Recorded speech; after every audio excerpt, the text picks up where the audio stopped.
what happens this morning?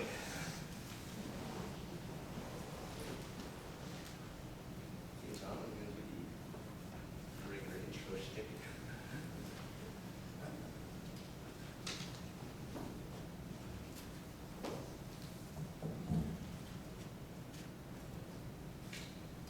Thank you for coming to this monthly meeting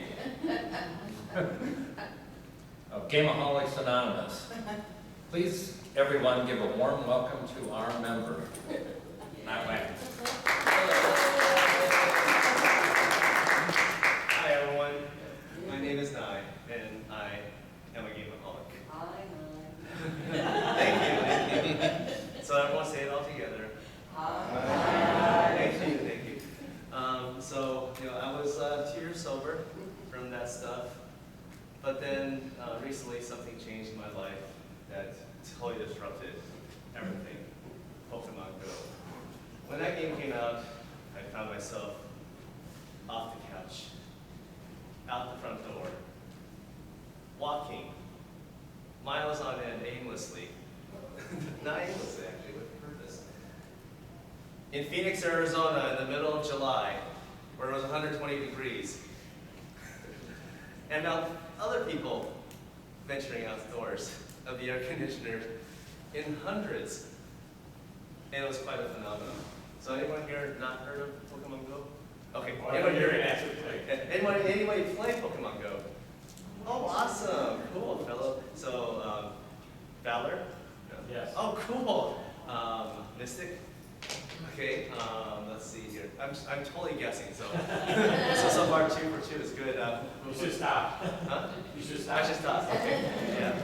What was the? I'm trying to remember. Instinct. Yeah. Instinct. Oh, correct. My goodness. Wow. Okay, I'm on a roll. I'm going to the casino right now. Sorry. So Pokemon Go was a phenomenon because, everyone's heard of video games before, but then when that game came out, it really smacked everyone in the face because, people were talking about, this game, that game, that. But then when this game came out, it was like a mass of people just all of a sudden jumped on board and gained national spotlight and news and everything like that.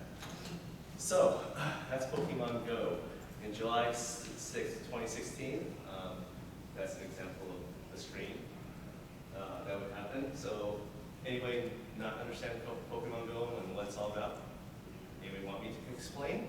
Because now I get a chance to explain these things. Now I have Well, I'm your partner, I don't know. Okay. Well, you don't know what I've been doing this entire week walking around. Okay. Have you switched to Harry Potter? Huh? Have you switched to Harry Potter? No, actually, I've been hearing mixed reviews about Harry Potter and its dynamics, so I'm going to let them work it out a little bit. Before I join Hufflepuff. But have you? Yeah. And you like it? I like it. Oh, okay. It's new things and the graphics are neat. Oh yeah, I mean it's definitely an advancement on this one, which pioneered. Well, actually, this one is not the pioneer of augmented reality gaming. But anyway, so let me explain. These blue squares, the things. Those are Pokestops. Each one represents typically a significant landmark. So around Baltimore and the Inner Harbor area, there's a lot. Back where I live, you have to go to certain places. Just like anywhere else, you can go to any place where there's cultural significance and import, and there's lots of different places to go. So that's where people gather. And then you click on it, you spin it, you get equipment. Pokeballs and stuff, and then this is a Pokemon where when you click on that, then you get a chance to catch it with the Pokeball. So, in fact, but then I'll talk a little bit more about that later. But then in 2018, this phenomenon happened. So now we're just hearing gaming phenomena after gaming phenomena after gaming phenomena. So when Fortnite came out, it just took the internet and the kids by storm, because now all of a sudden, we have these kids playing this game, and it's a new game type because before they never had a really massively adopted game that's battle royale style that featured 100 people from all over the world competing to be top dog. So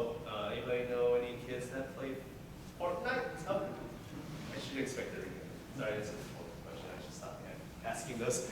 But anyway, here, play Fortnite. Oh, cool. Tried it? Yeah. So one of the biggest reasons why Fortnite was so widely adopted is because, for the most part, these shooter type games were only accessible by console or PC. But when they brought that out, when they brought it to the mobile market, then it's just like boom, everything is a game changer.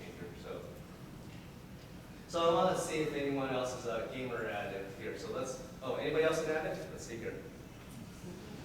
It's a safe space, don't worry. We're not going to judge. So we have 3 of us.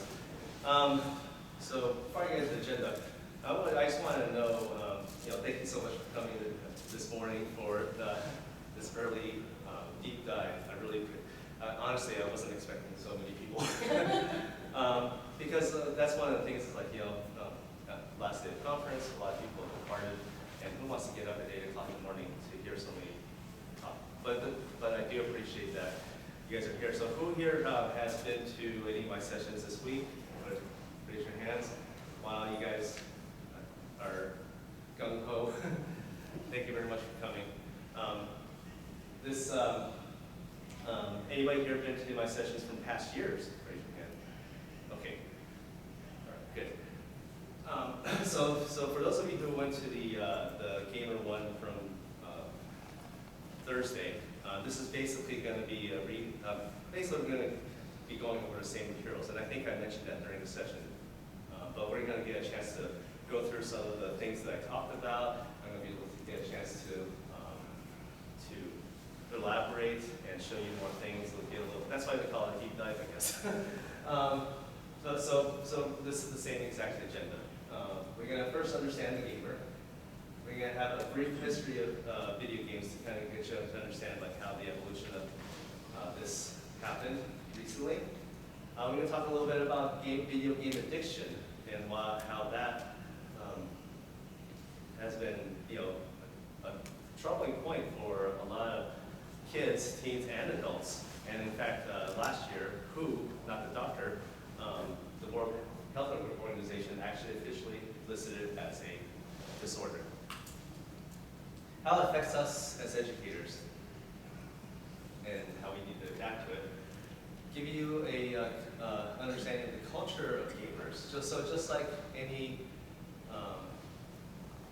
activity, there's a culture. So you got the band people, you got the drama people, and you got the sports people, you got the Japanese anime people. So everyone has their culture, they have their language, and because they're all very like-minded people. So once you understand the culture of gamers, which is actually transcends all those different groups, have a better understanding of these students. And then we're going to go over an example of how we gamified math, utilizing many of these principles and the intensity that it brought to the classroom to create a significant gain in the students' ability to become engaged in education. And again, for those of you who have been to my previous sessions, like, they're usually very high energy. And I'm still going to be very high energy because that's the way I am. But now I'm going to be able to pace myself and take more time and take a breath, because I think some of you noticed that I don't take breaths, right? Because I'm a robot. And I also am very goofy at the same time. So. Anyway, so prepare yourselves to crank it to 11. Let's go to warp speed, Scotty. And on top of that, let's go to ludicrous speed. Yeah. Love it. We're going to take a brain dump, but over the course of a longer period of time. So it's going to be a more like a waiting, And just to let you know, I've had people come up to me and they show me their notes, and I'm like, 20 pages of notes? What the heck did I say was that important? To just transcribe every single word I said? so it is, a lot of information that I'm going to be, and actually now that we have more time, a lot more information that I'm going to be sharing with you today. So, ludicrous speed, think on plaid. I love this. Okay, so a little bit about myself, so just to set the context for those of you who Haven't been to my sessions before. Okay, so I had some disadvantages growing up, just like most of your students. You know, some have certain disadvantages. I had a very unique set of disadvantages. First off, I was made in Taiwan. And everyone, yes, please laugh. It is funny. Don't worry. Don't be PC about this. It is, yeah. No. I tore it off last night. Sorry. The sticker's gone. I was made in Taiwan. Then I was imported to the United States when I reckoned at a tender age of 2, where my parents brought me here, and then the first thing they did was, open up a Chinese restaurant, just like most immigrant Chinese families at the time, bringing our favorite cuisines with us and sharing with the rest of America. So I grew up in a restaurant, and I would do, spend all my days there. After school, I would go over to the restaurant, and then I would sit at one of the booths and do my homework. Anybody know anybody with a family-owned operated restaurant? Yeah. Okay, good. So you know that sometimes you go there and you see their children, just there doing what they do, homework. So I spent a lot of my time there. Didn't have much of a social life because I had to work nights and weekends. So it was tough because, like, in a, I'm gonna try not to say it a whole lot. I need more water. In any family-owned restaurant, it's really hard to make ends meet unless if you create like the Cheesecake Factory and everything. But so we did well enough to make it through. Like most, I would say like 9 out of 10 restaurants don't survive after the first like a few years or 5 years. But my dad was savvy enough because he actually had a business degree coming here to the United States, so that applied towards that. But the thing is, we were very poor at the same time. We didn't have much money to do luxuries because everything was being dumped into the restaurant. In fact, we even grew our own vegetables in our backyard in Phoenix, Arizona, where nothing grows. Because at the time, exotic Asian vegetables were very expensive to import. So we actually grew our own bok choy, our own green onions, and things like that to bring into the restaurant. Yeah, now thinking back, probably violated like dozens of health code violations. but that was the, and now actually there's a lot more accessibility, which makes it a lot easier. You can get poke now, and you don't have to even go to the coast or Hawaii to get poke. I also grew up with English as a second language, so I had to, I learned, I spoke Chinese at home, and then I would go to school, and then I was identified that I needed speech classes, so they put me in speech classes for 2 years, first and second grade, because I didn't have very good comprehension of English and didn't speak very well. And thank goodness, because they did a great job, didn't they? Like an Asian accent. And I also had reading problems. So I'm going to spend a little more time on this because usually I just blitz through it. But this kind of gives you an understanding of my mind so that you can kind of relate it to your kids. Is that, when you're Asians, their language is symbology, so everything's all symbols. So when I went to what we call a romantic language type, my brain really couldn't make those connections very easily. So my entire education career, I would look at a page and I would stare at it, and nothing stuck so the only way that I had to make things stick was to read it aloud. So everything was audio driven. In fact, in high school, I actually used technology to really help me get through it, and especially college because you had to read a lot of stuff in college. So I would actually take a book, tear it up, stick it in a scanner, and OCR it. You know what that means. And then I would use the text-to-speech engine to read it to me in computer voice, and that's how I got through college. In high school, that technology really wasn't available. It was rudimentary at the time. speak and spell. But I started diving into that. So I had a really difficult time with that. And on top of that, I had ADHD. Anyway, so I'm not going to ask that. I said no more rhetorical questions. ADHD. So basically, I had a lot of energy. My attention wasn't where it needed to be according to standards. So a lot of times, like my parents thought it was a hopeless case. But fortunately for me, we couldn't really afford to go to a psychiatrist, and we couldn't really afford medicine because we didn't have any insurance or anything like that. So I had to deal with it. And I also failed a math class. Now, that's funny. Yes, it is, because look at me. I'm Asian. And the stereotype is actually very true. Asians are very good at math. It's not because we have brains designed for math, it's because the culture actually drives us towards that skill.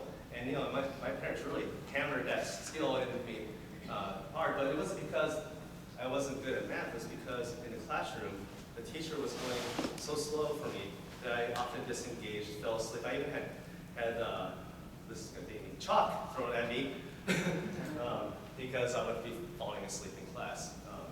And then I went on and got to Cal 2. There we go. So like I said, I had to deal with my problems naturally, not chemically.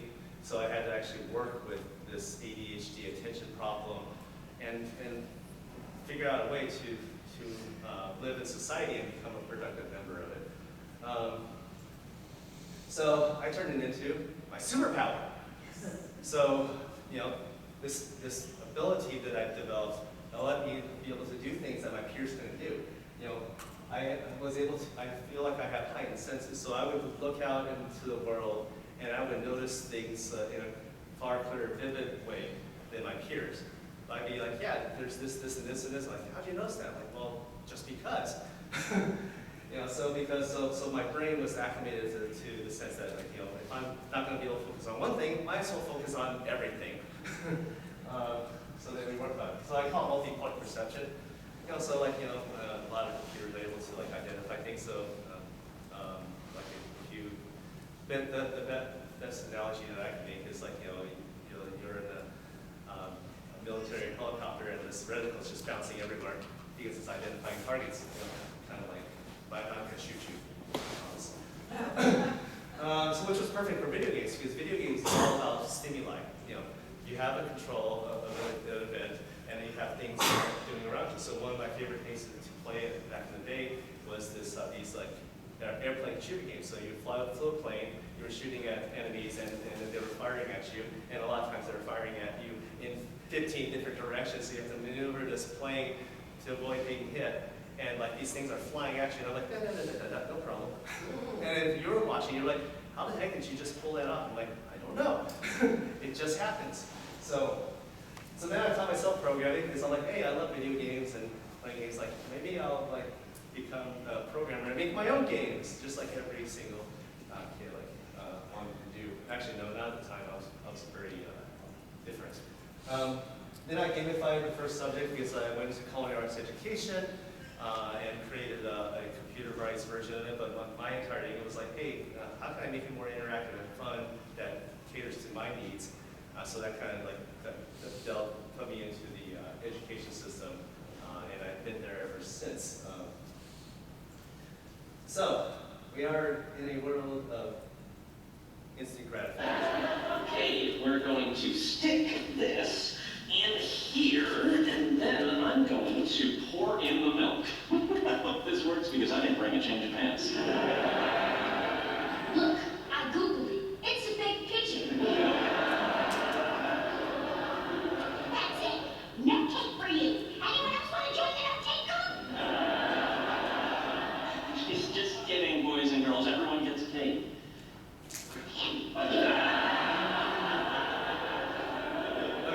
Who here loves the Big Bang Theory? Now, who here is sad that it's no longer with us anymore? Anybody? Yeah, very sad. So let's take a moment of silence for Sheldon and crew. Yes, one of my favorite shows, but this really illustrates the kids and the world today. So before I forget, I'm really going to take a selfie.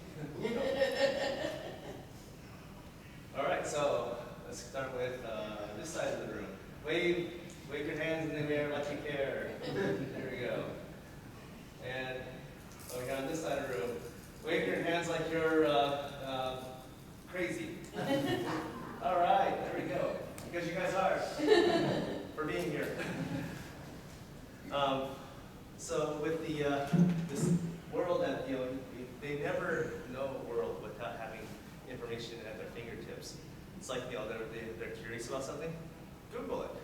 They want to find out the next secret move on the video game, they Google it.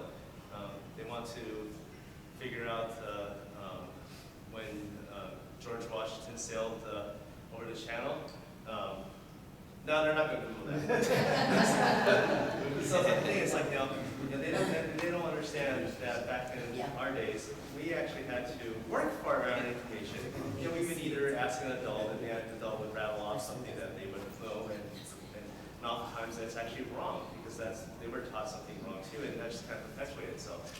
I'm not making a social commentary on that. It's just because at the time we just do what we do, and we just kind of had a system of that. Or you could go to what was that called again? Library, yes.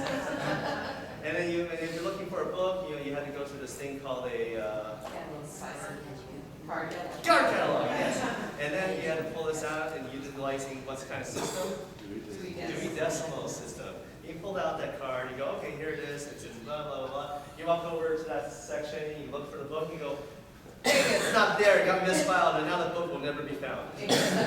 Or worse, you're writing a really rigorous research paper, and you go to the stacks in the middle at midnight, and you're scanning through this device that it's all black and white. What is it called? Microfiche? Yeah, microfiche or film or whatever. And then you get a little printout copy, and it's all blue and nasty. So how much effort did it take to find, let's say, 1967 Time article on, actually 67, let's see, what was that, Vietnam War was going on, right? Yeah, please don't quote me, I'm just kind of stuff on the top of my head. So then you're like, okay, I'm looking for a specific article, you find it, and it takes like a good half hour to an hour, right? Yeah, now it's like, what is blah, blah, blah, you look at it. But now, our focus isn't on access to information, it's curation of information, it's the dissemination of information and teaching kids how to vet information that they get, because now we got petabytes of information that's being dumped on us, and in a lot of cases, it could be misleading at the same time, depending on what the source is. Although, I am a proponent of Wikipedia, even though, a lot of people were against it early on, but I think people are over that by now, right? All right, moving on. So for those of you who've been to my other sessions before, how do you feel about this pace now? It's about you. I mean, you've been to 2 of my sessions. Anybody else been to 2 of my sessions? Both of them? Okay. Yeah, so I mean, the pacing, what do you think about that? Different? Better? You want me to go faster? Okay, so where did it all start? Well, let's look at this, Remember that? Okay, so 2 white lines moving up and down, this little square thing kind of moving around. It's not even a ball, it's a square. So what that illustrates to us is like, this simple little mechanic of moving 2 things up and down and intercepting this ball, which changes the trajectory based on how you position the paddle. Ping-pong, right? But it's simplistic, but for us as humans, this is the first time we got to experience something that's never been experienced before, the ability to digitally manipulate something that's not physical. So before, if you wanted to make a ball move back and forth, you would have to hit it or something like that. But now you're taking a little controller, a little dial, and you're moving up and down. And that just completely changed everything, because now our minds are open to the possibilities of the digital world, which really wasn't there. So then our creative minds started making more and more things from it. From back in the day, Pac-Man, Donkey Kong, Super Mario Brothers. So our ability to be creative digitally just started to mushroom. No pun intended, Super Mario. And then it started getting more and more sophisticated as the technology became fleshed out. But also our creativity started to come out as well as as to what we can do with this. And then like fighters, like where you're actually pitted against each other. And then Pokemon Go happened, which, like I said earlier, brought gaming to the limelight. No game in the world at the time was able to get so many people to play it, let alone get out into the real world. So now we have this thing that's brought people out into the real world, and they're playing this game, and they're walking, and they're being physically active, and they're talking to other players, and they're being social. It's like, what's going on? Yes? I was going to say, it was the first game that even grandparents could have their kids out. And Yes. It's actually something everybody could play. And everybody understood. Very true. And actually, you make a great point, and you also make a really good example, because this session, I would love it to be interactive. So if you have anything to interject, something you like to add anecdotally, please do, because we have the time for it. Unlike Thursday, where I was just nonstop talking the whole time. No, actually, I have really awesome videos that allow me to breathe.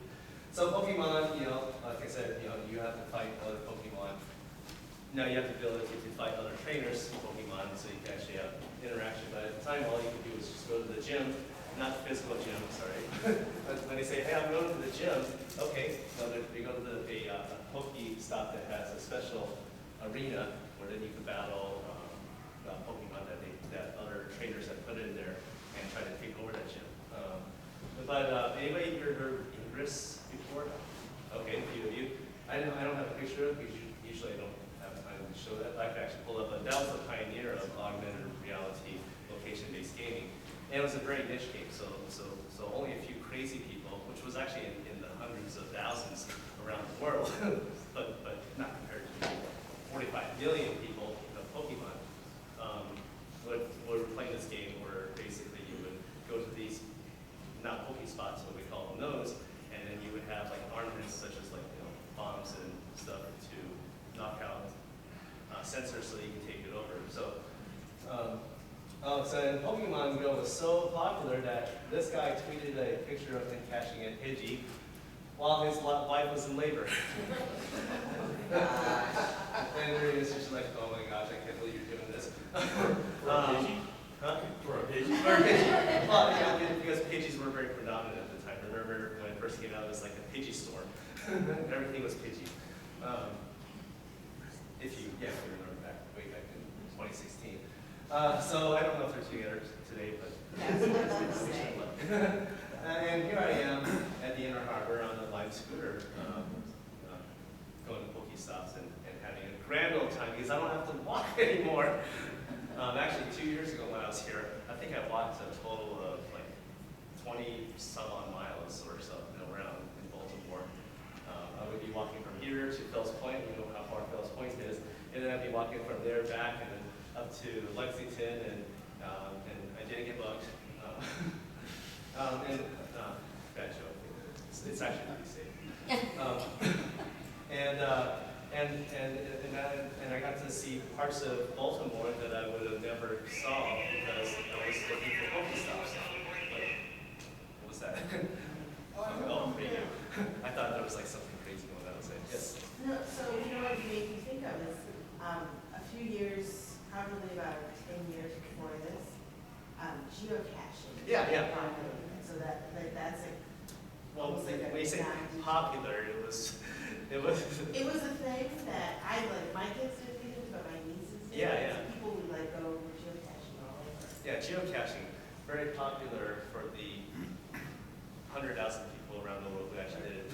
But yeah, I mean, if you remember back then, you had to take a little handheld Garmin GPS device, and you would get these obscure instructions from the internet to say, go to location X, Y, Z, coordinate, and if you're familiar with geocaching, right?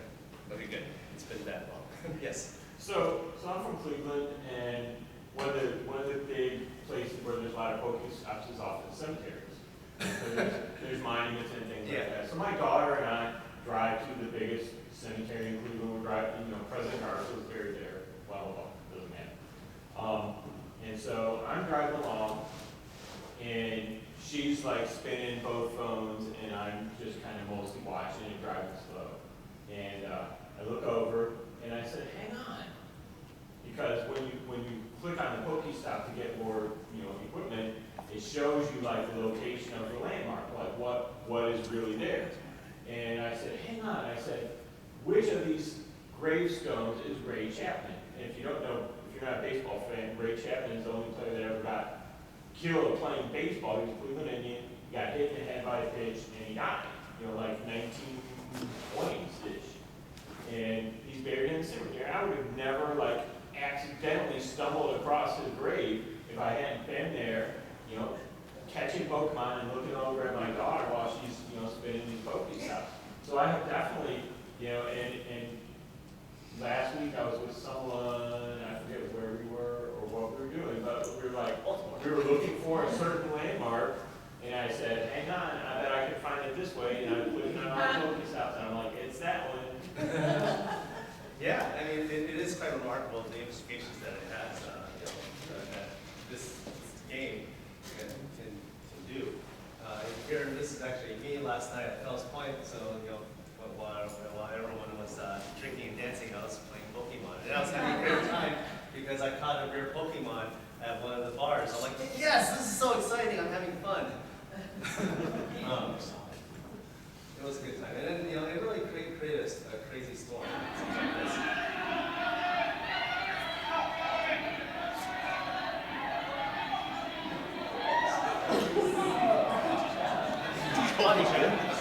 So what happened was basically somebody called out that there's a Squirtle actually I think it was a Blastoise, which is a evolved version of Squirtle. Anyway. Basically, so everyone's like, "Oh, we gotta go catch it," because it's location based. So everyone started rushing towards that area to try to catch the Blastoise. But it's a turtle type Pokemon that blasts water out. It's jets, really cool. But yeah, so it's just amazing how this one little game got all these people out into the park, and they're not kids, they're adults, because Pokemon harnessed a cultural phenomena of a cartoon show and a video game on a Game Boy, and all these adults wanted to play it because now they're like, "Oh, I could do what I imagined I wanted to do when I was 12, 15, 27, 38, whatever." And then Fortnite came out and it really changed everything because now it's a new competition thing. And like I said earlier, because the mobile device made it accessible and everyone was playing it. So are there any games here? I'm going to go through a list here. So let's say you were introduced to a game as an arcade.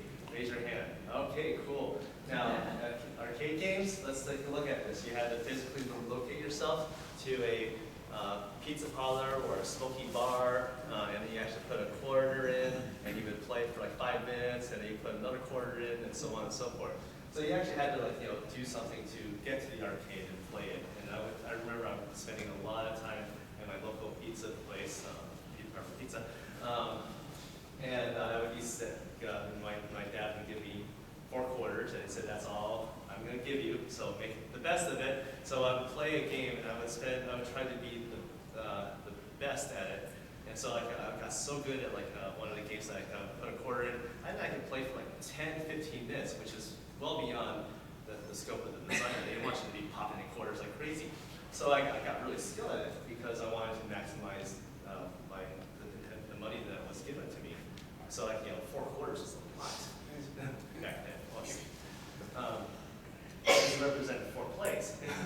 And then so I got really good at video games, because I wanted to have fun and make it last as long as possible. Anybody got introduced to consoles, to video games during the console era? Okay, cool. So now, instead of going to this smoky bar, you would go to your TV in your living room, put in a cartridge and start playing and interacting with it there. So now accessibility has become a thing. And then as parents are like, oh, you're spending way too much time on it, and it has to be taken away. So consoles really brought it to the home market. And then PCs started turning into gaming units as well. So, the first computers, they were designed to be productivity machines, right? Like you would use a word processor, or you would use Lotus 123, if you remember that. Actually, funny story, because I can't tell it now. I actually love spreadsheets so much that I read a book this thick on how to use spreadsheets back when it was black and white on DOS. In DOS, so I actually had to learn all the formulas and the commands. Didn't even have access to a mouse at the time, really. And I learned how to program in Lotus 123, utilizing the functions that were available back then. And now it's so easy. Everyone knows how to do a pivot table, right? So basically, so PCs turned into video games because then somebody said, hey, this machine, we could program it to do certain things. So one of the first games was they created a choose your own adventure type game called Zork, and you had to type commands like walk north. You fall off a cliff and you die. Dang it, why did I do that? And then so you would be like typing things saying, you see a stick in the road, you pick it up, you got run over. I'm just kidding. But it's actually, the games were back then were really sadistic because these, and that's actually funny because if you think about games then, they're trying to program you to do certain things in the right order because the consequences was death. Anyway, so then PC games came out. I really like this because I get a chance to talk about these different things like that I'm getting to talk about during the 1-hour cram session. The portable gaming came out, and then now it's in our hands. So instead of sitting in front of TV and on the couch, anybody here got introduced during the portable gaming ages? All right. So now you're playing Pokemon while you're at the bus stop or in the mall. Malls, yes, they still exist. And then you would be playing this game and being immersed in that world more than just being in front of the couch. And then smartphones came out, and that's when things really changed because now these phones, which are no longer really phones anymore, really, they're like portable computing devices, are video game consoles. In fact, some of these phones, actually most of these phones are more powerful than most gaming consoles that came out 5-10 years ago. So now we have the portability of a super powerhouse machine in the palm of our hands. So now everyone has the potential to become a gamer. And also, anybody here play solitaire? Okay. Wow, what happened? Nobody taught you how to play solitaire? I'm just kidding. So solitaire, if you play solitaire, you're a gamer because that is something that occupies your time. So this illustration, just going to give you one. I actually came up with this back in 2007 as an idea. And actually, the funny thing is this graphic that I created back then hasn't changed in all these years. Because what I'm going to tell you is basically the entertainment industry is programming our kids in a way that really reflects upon how we take in information. So if we go over here and look to our left, we have these iconic cartoon characters. We have Felix the cat, SpongeBob, the Smurfs, and who doesn't love Mickey Mouse, right? So as a kid, your parents want you to stop running around all crazy when you're hyped up on that candy bar that you shouldn't have eaten. They go, okay, here, sit in front of the TV. They got your favorite show on. They didn't have Disney Channel back then, but whatever. They had the cartoons. So you sit there and you're like, okay, cool. I got my attention now. I'm watching this show, it's really fun, I'm engaging with it. And then over time, you know, you become enamored with these characters, and you identify these characters, you laugh with them, you cry with them, you know, you learn some moral story at some point about whatever is going on. You learn that Pluto is no longer a planet. And then you grow up, and, you know, you go to Disneyland, or, you know, like someone go to Galaxy's Edge, the new Star Wars Disneyland, or called Star Wars Land. And then you buy those silly Mickey Mouse ears and are really happy as a clam. So what's going on here is like, you know, as a kid, you're being told, okay, you know, I'm gonna sit in front of this television and I'm gonna take this show and watch it and absorb it and learn it. And then I go to school, and then what happens? You're sitting in nice neat rows, the teacher's standing in front, and they're talking at you. And you're like, oh, okay, yeah, this makes actually a lot of sense, because back when I was a kid growing up and so on and so forth,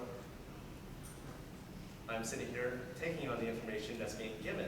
This computes. So during the time, you know, from the 50s, 60s, 70s, and 80s, you know, the education system worked because those two things aligned. But then, when the 80s and 90s happened, and these kids growing up playing these characters, you know, Pikachu from Pokemon, Sonic from Sonic the Hedgehog, Link from Legend of Zelda, because everyone thinks that he's not the character's name Zelda. No, Zelda's the princess that you're going to rescue. More information that you need to know. And then Super Mario, you know, Mario, and then you become really enamored with that. So anybody have, you know, anybody here like really loves Mario? Raise your hand. Okay. Yeah.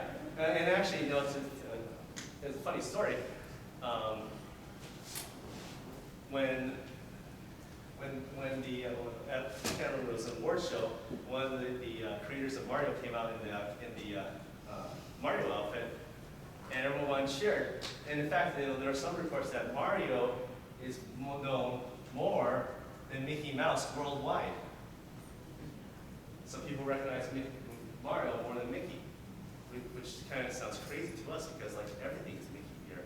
You know, Disney owns all, including Mario. So then you grow up with this. So the difference is like, you know, instead of sitting there watching what's being delivered to you, now I have this controller. I'm controlling the destiny of these characters. I'm making decisions on how I want to play the level. You know, do I want to play it sloppily, or do I want to play a little better? Do I want to go through that level once, twice, 3 times, 50 times, 100 times? You know, I want to be able to figure out, like, you know, is this the best way to do it, or is this the best way to do it? So what it is, like, you know, I'm making decisions and choices on how I want to make these avatars and the game go. And what happens is you go to school and you're sitting in these nice neat rows, the teacher's talking at you, and you're like going, gosh, where's my control? I want to be able to make decisions. And the teacher's up there going, hey, pay attention. I'm only going to tell you this once. And if you don't pay attention, you're never going to know it, and you're going to fail the test. Anybody here have teachers like that? Yeah. So because they're the sage on the stage, right? So now, like, as a kid, I'm like, wow, you know, this doesn't make sense, because I want to make choices. I want to be able to go through this information. I want to make some decisions on how I want to tackle this challenge, but I really don't have any choice. So what happens? Does not compute, kids disengage, and like me, I fell asleep in class. So you know, one of these days I'm going to write a paper about this, because does this make sense to you for what's going on? So basically, you know, the entertainment that we are taking as a kid, it reflects directly with, you know, how we want to take on information, you know, with control, with dynamics, with the ability to do it multiple times until we get it right. So that's what really shapes our learning. So, but now let's take a look at it this way. You know, now we have these video games. What do we do about it? You know, a video game is actually an addiction now. So let's look at it in the light of this addiction as an epidemic. So the research in a recent survey, 97% of the youth from the ages of 2 through 11 responded that they have touched this stuff called video games.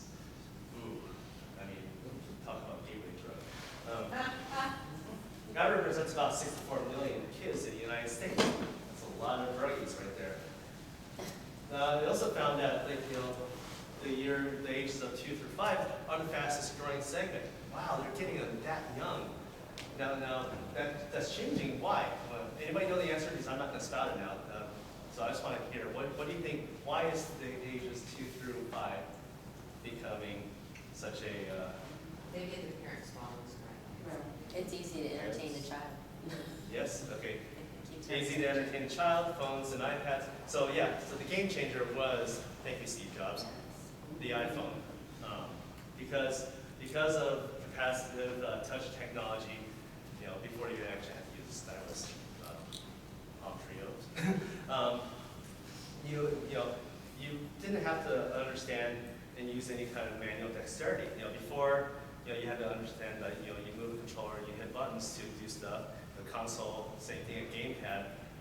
But now all you have to do is look at it and go, think, I want to do this, I want to do that. Touch, tap, swipe, that is a natural human thing. So basically these phones have kind of incorporated itself into our human essence, anyway, because it's designed in such a way that anybody can pick it up with no knowledge at all. In fact, I remember a few years ago that somebody introduced an iPad to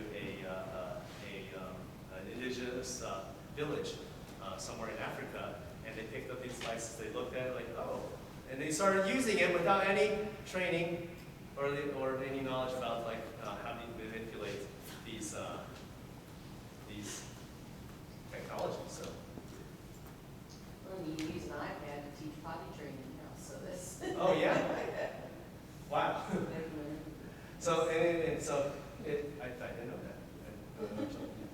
that. China even has internet boot camps, so they actually take these kids and sometimes adults and put them in this militaristic boot camp for a month, completely take them away from all electronic devices and try to get them off this addiction. I mean, it's that bad. So if you Google it, you'll see some really interesting news stories about that addiction. And it's so bad that people have died playing video games. So video game addiction. Let's look at it as an addiction. So World Health Organization officially, and before 2018, I just had to say, it's like an addiction, but now I can say it is an addiction that it is a mental disorder. In fact, Wednesday night, I was watching the local news, and they actually had a news segment about gamerdom, where basically people are playing too many games on their phones or devices, which require months of therapy to fix. So it's like, wow, now we have therapy for people playing too many video games. So why is it so addicting? Let's take a look at this. First, it's a temporary escape. So you're playing these games to occupy time, to basically escape from reality. That's a line from Big Bang Theory. So you play these games because whether you have a great home life or you're in China, you want to be in this fantastic world. You have to escape. It's also social and anonymous at the same time. So you could be you're actually interacting with people, but you could be whoever or whatever you want to be as an avatar. So you have that choice to be your real self in that sense. It's challenging and goal-oriented. So these games present a challenge, and then you go, okay, that's my goal. I'm going to try to get there. And in my case, my goal was to make that quarter last as long as possible. But for all these games, they're designed to put you up against some sort of challenge, and it gets harder and harder as you level up. But then you're always making it to the next level. And then the last one, which is really the thing that we as educators can really harness, is constant measurable growth. So when you're playing these games, you're getting tons of feedback, how many points you got, how many kills you have, how many jumps you made, coins, power-ups, all these different things. All this data is being dumped on you, and it's just ever increasing. So they're always seeing something happening that they're growing on. My strength went up, my ability swing sword got better, so I could attack better monsters. So they're always seeing something improving, so they perceive that. And that perceived ability is very strong. So anyone here watch Ready Player One? Oh, 1, 2, 3, 4. I would highly recommend this. It was a very brilliant book, and also, now it's a Spielberg film. But really, what it does, it kind of gives you a really good glimpse into the world that the kids live in. And I ended up here, sitting here in my tiny corner of nowhere. There's nowhere left to go. Nowhere. Except the oasis.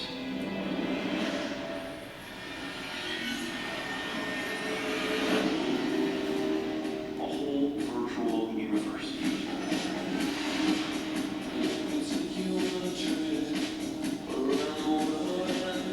People come to the oasis for all the things they can do. But they stay because of all the things they can be. Can you feel this? Yeah. It's the only place that feels like I mean anything. So, great movie. You should watch it. And it's actually a really multiple story too. Now, I'm going to ask you, what was your takeaway from that segment? Anybody? The real future is not pretty. Real future is not pretty. Actually, yeah, that does depict a dystopian future in a way. Not horribly dystopian, like Hunger Games, but a future. Anybody else have any It sets you takeaways from that? safe for what you can be. It makes you feel like it's more than who you are. You're more than who you are. Exactly. You're still safe. That you're still safe. You die, but you learn from dying. Yeah. Actually, in the movie, death is a very bad thing. And so actually people take it like real life because you lose all your stuff if you die. Everything. And you have to start over again. That is a very interesting concept. So that makes the game reality into reality. So yeah, so I think another thing is like, the line between reality and gaming is becoming more blurred. Once upon a time, like you said, text-based games, no one thought that was real. And then you could see it, and now you can see it all around you, and you can wear the glove and you can feel it, and it's getting like closer and closer to real. in fact, But it's not real. It's not real. But it seems real. But yeah, and actually, AR and VR, I actually am part of a AR VR club back home, and we pay attention to these technologies, and one of the things I've been seeing trending, especially with the accessibility of VR, is there are more and more developers are developing stuff for education, not just entertainment. So this is like a thing that will become a reality for us, not in that sense, but in education to take advantage of AR and VR. So that's actually an exciting future because then the kids can interact with the digital medium in a whole new way and learn in a whole different manner. And then once again we have to adapt to that. So let's look at the video game world in the reframed as an Aslo. So first off, it gives everyone a sense of belonging. They have social interactions, so they all feel like they're part of a group, a collective, like-minded people. It builds their self-esteem, because they're overcoming challenges. So these challenges that are presented, like oh, I got past that. Oh, I feel good about that. Now let's do the next task. Okay, I feel good about that too. And it also gives them self-actualization. So they're contributing to a living world. So they're not just doing this game, but a lot of games like you're part of this overarching community, and they have meaning in that community and contributing to it. Okay, I'm not doing the tennis sheets anymore because this actually worked out really well during the last session. So if you go to that website, it'll take you to a form where you can type your email address, because that way then I could email you the presentation, and also you guys will get the benefit of putting the video that I'm taking videotaping right now, but also the video of the other 2 sessions online, so they'll send you links once they get posted on YouTube. So kp.com. So KP, what does that stand for? Well, it's because we put knowledge into practice. Very good. Okay. www.triplekp.com. Yeah, triple KP. KP cubed. Okay, so video games are a multi-billion-dollar industry. So there's a lot of money to be made in video games. In fact, it really became apparent to me when I was watching the Super Bowl in 2015, and of course we all watch the Super Bowl for commercials, right? So when you're watching the Super Bowl, you're going, okay, then now there's going to be like horses dragging a carriage, or a car commercial, or something about movie, or like babes in bikinis drinking Bud Light or something like that. So that's what you expect to see, and you also expect to see some really funny stuff because people are paying like over $1 million for a segment on that. So when I saw this happen,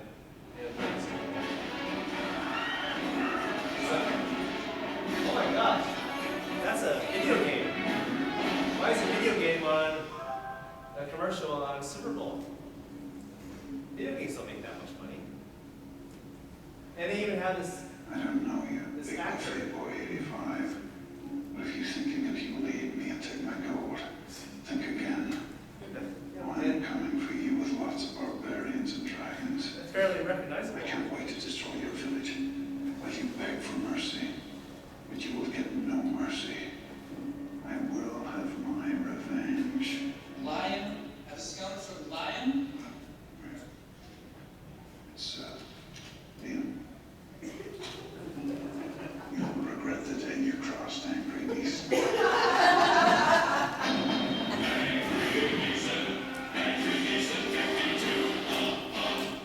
Yeah, I mean, it's funny. I'm like, wait, they have a Super Bowl commercial, and they have a pretty recognizable actor in it too.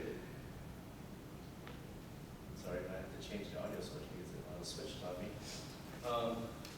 So I'm like, whoa, this is different. Like, in this game I play is free. You don't have to pay any money. I mean, you have the option to pay money to it. So like, people might be like $1 or $2.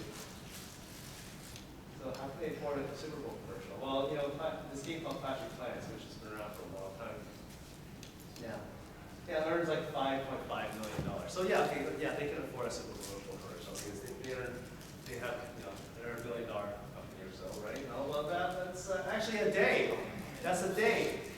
They earn that much money a day on this game. Is that insane? So video game industry is a $90 billion industry with a B. Let's put that in contrast. What's an entertainment industry that you can think of that makes a lot of money? Films. Films, yeah. So the movie industry makes a lot of money, right? So let's look at the movie industry. It's $41 billion. So all the movies that are out there, like including Star Wars and all these Marvel movies, and they make a ton of money, but it's half of what the video game industry is. So the reason I'm illustrating this is because where are they going to put the money? Where are they going to put effort into developing stuff? Where the money goes, right? So in fact, video game will be forever an addiction because it makes a lot of money, and it's going to keep getting more and more pervasive, and actually it's more and more worse because on the Fortnite, colleges are now offering scholarships to kids who are Fortnite players. Is that crazy? Like, hey, you play video games, you play video games really well. Here, let me give you a scholarship to come to my university. And in this article in the New York Times, they even said that these games are designed to be addictive. So they admit that they want to make these games addicting.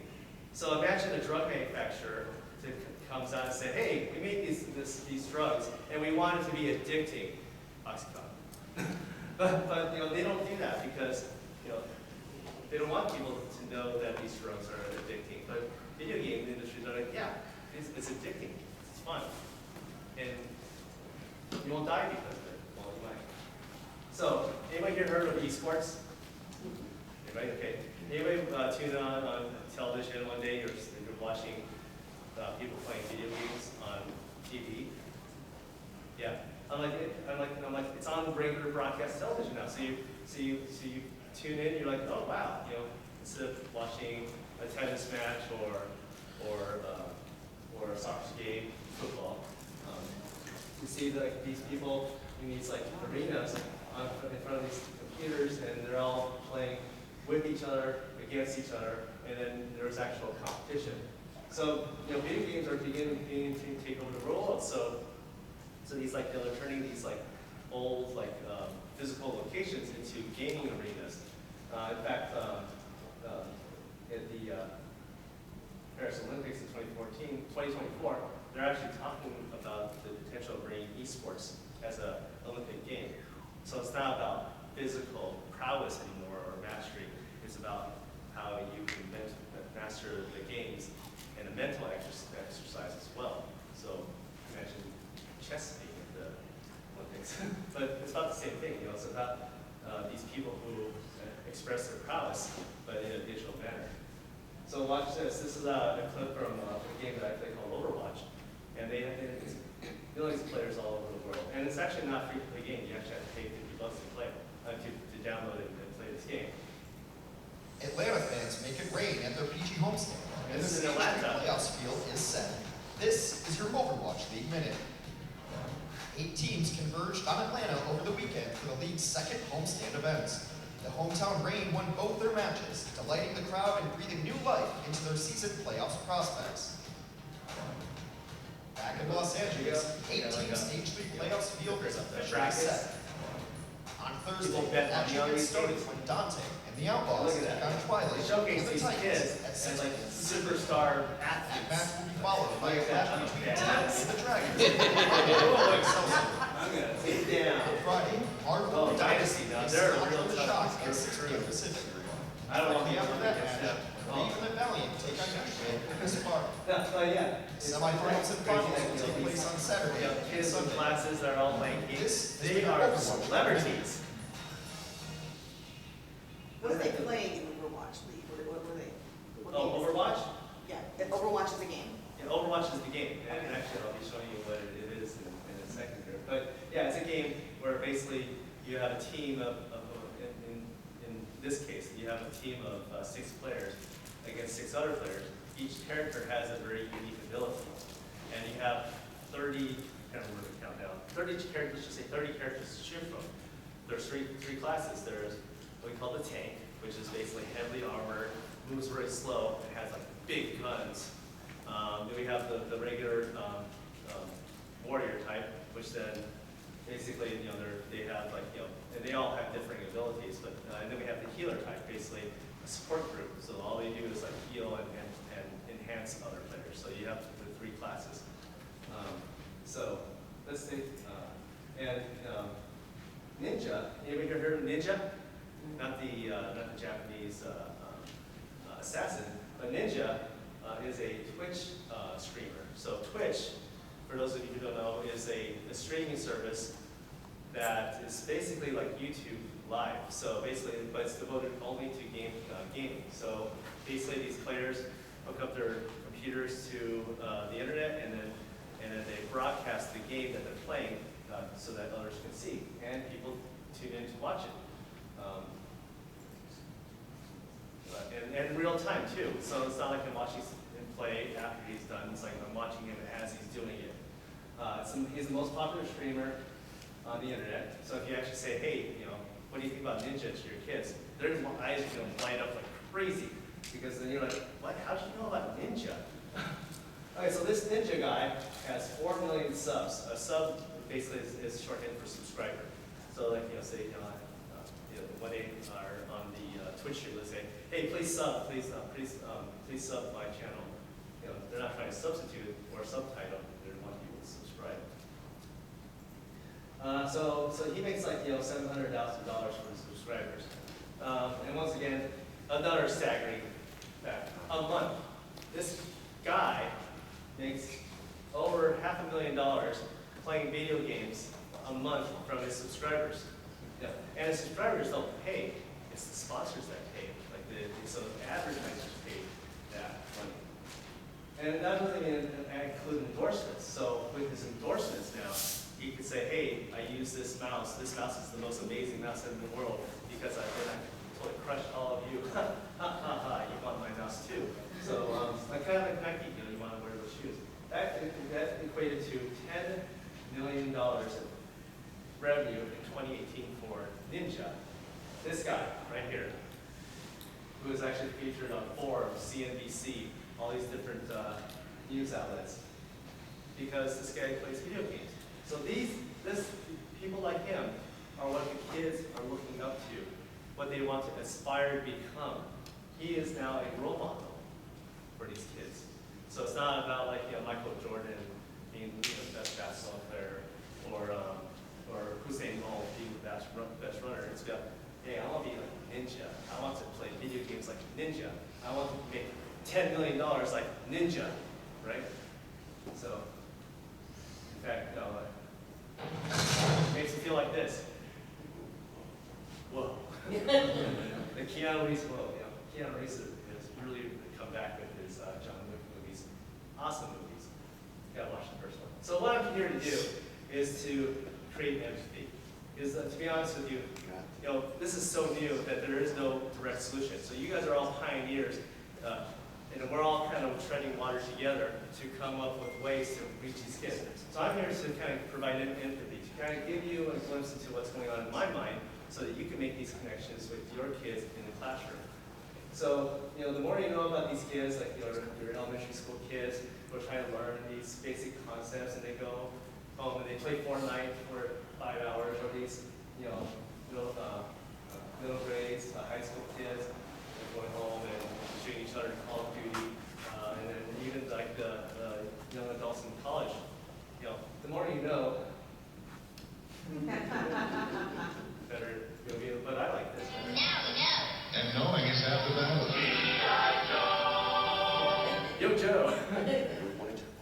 Exactly, and that's true. Knowing is half the battle. Once you know these things, then you can start building these linkages in your mind and trying to figure out different ways of pedagogy. So the next slides will be really interesting. So one of the applications that we did with gamification was in math education. So imagine this: you're at a school, and you have a classroom of kids who basically couldn't make it in the regular public school system.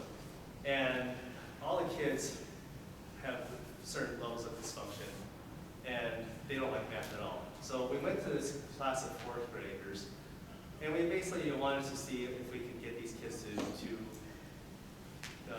math problems.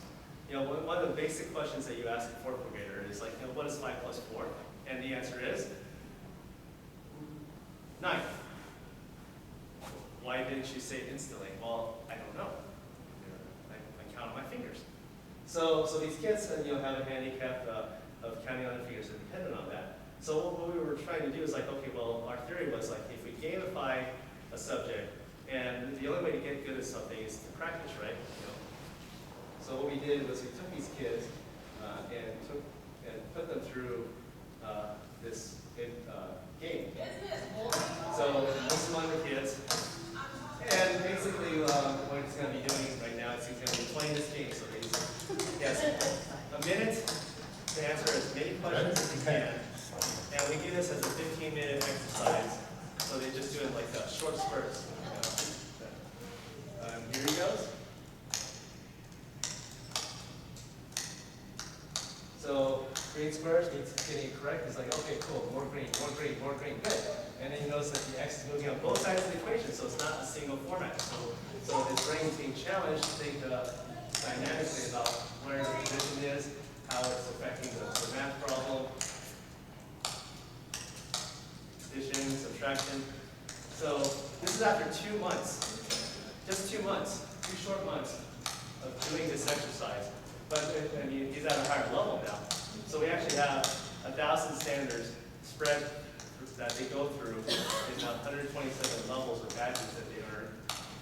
And you notice that his next door neighbor here is actually doing it just as fast. So what do you think about this that you're seeing here? Pretty awesome? Yeah. Is that real time? It's real time, so your 60 seconds come by. 60 and 0. 60 and 0 Yeah. wrong. Look at And that. That's incredible.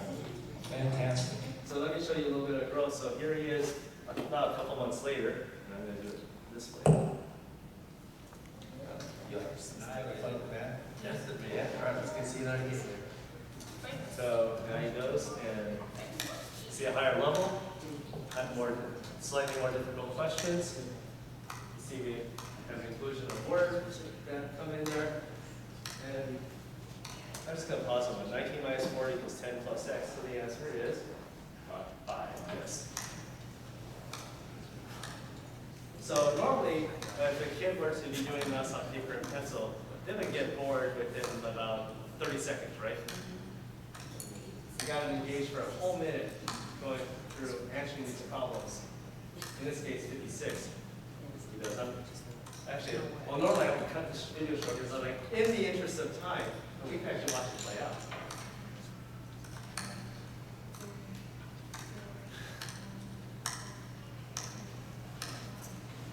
See, here is level of concentration. He's like verbalizing. So is he counting on his fingers anymore? Although, one of the things that we have witnessed as we're working with these kids, even though he's that fast, sometimes he reverses back to counting on his fingers. So all of a sudden he gets problems like, and actually John here, His peak, he did over 3,500 math problems a day. And his average for the whole year was over 1,000. He'd do 500 in a half hour in the morning and 500 in the afternoon. and actually it's one of the interesting things that we observed, and I just realized I forgot to plug in.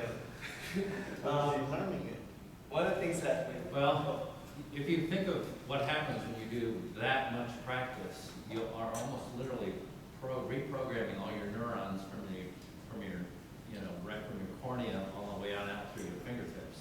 And so the answer is yes. But at a certain point, he goes past learning to, as you would say, memorization. So that's why he gets so insanely fast. I'm a touch typist, been working with numbers my whole life. I'm an engineer. I played that game hundreds of times. My high speed was 58. His high speed was 81. So it was inhuman. It was hard to, we even did slow motion on his fingertips, and we figured out that whereas if you're a touch typist, your finger moves up and back. His fingers poised over the numbers, so he could just do this. And actually, the observation that I wanted to talk about is basically, we had different thresholds. So when kids are doing math problems at a certain rate, you still see them, kind of counting on their fingers, right? But then what happens when they hit like 30? Yeah, as their speed picked up, so first they would be doing 4 or 5 a minute, and then, you could see them, they were doing it on their fingers, so their fingers got faster and faster and faster until they got up to about 28, somewhere between 28 and 33 a minute, the fingers went quiet. And then actually they started vibrating. So yeah, so you could just see them between 28 and 33, you just see the fingers vibrate, and then somewhere around 32 to 34 a minute, the fingers would go quiet, and then it would just, it would take them about 3 weeks before they would get up above 40 a minute. Yeah, actually that's an observation we didn't mention yesterday, which is really a phenomenal observation. Yeah, because how many times can you put a kid through a research environment and you go, oh, we have actually observed the phenomenon of the kids transcending being dependent on fingers to now. And that's 15 minutes? Yeah, we do that for 10 to 15 minutes. Like we say, it's a bell work exercise. You want to go too far into it because then they'll potential burnout and things like that. So I'm just going to show you this really quick here. This is about 2-3 weeks later. Okay, go. My name is Ryan. I'm Fortnite Generation and I have 209,000 points and 17,353 questions. Okay, let's do So it. you see that, they're data driven. They know their stats. They know how many points they have. They know how many questions they have. And let me go I would just let it play, but I could actually have a chance to pause it here. So you count doing that one. Let's see who has $11. He needs X to make a total of.